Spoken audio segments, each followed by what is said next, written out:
ఈరోజు ఈరోజు భారీ వర్షాలు 5 జిల్లాలపై అధిక ప్రభావం.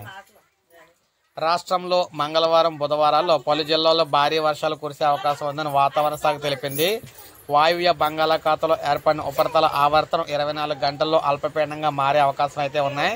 ఋతుపవన ద్రోణి కూడా కొనసాగుతూ ఉంది. ఈ ప్రభావంతో భద్రాద్రి కొత్తగూడెం, జయశంకర్, భూపాలపల్లి, మహబూబాబాద్, ములుగు, వరంగల్ జిల్లాల పరిధిలో భారీ వర్షాలు, ఇతర జిల్లాల్లో ఉరుములు మెరుపులతో కూడిన వర్షాలు కురుస్తాయని చెప్పేసి తెలియజేస్తున్నారు.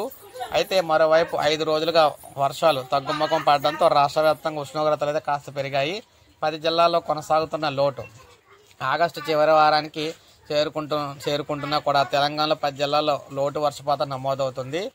దీంతో పాటు రాష్ట్ర సగటు శాతం కూడా తగ్గుతూ వస్తుంది. ఈ నెలలో కురిసిన అతి భారీ వర్షాల్లో 18వ తేదీ నాటికి సగటు వర్షం సాధారణం కన్నా 14% అధికంగా నమోదైంది. ఆ తర్వాత వర్షాలు తగ్గుముఖం పడడంతో 9 వరకు తగ్గింది. అయితే ఇప్పుడు మళ్ళీ భారీ వర్షాలు ఈ రోజు రేపు భారీ వర్షాలు 5 జిల్లాలకు సంబంధించి అయితే ఉన్నాయన్నమాట. ఇప్పుడే మనకు అప్డేట్ అయితే వచ్చింది. ప్రజలందరూ కూడా అలర్ట్గా అయితే ఉండాలని చెప్పేసి చెప్పారు. సో ఒక లైక్ చేయండి, సబ్స్క్రైబ్ చేసుకోండి, మన ఛానల్ సబ్స్క్రైబ్ చేసుకోండి.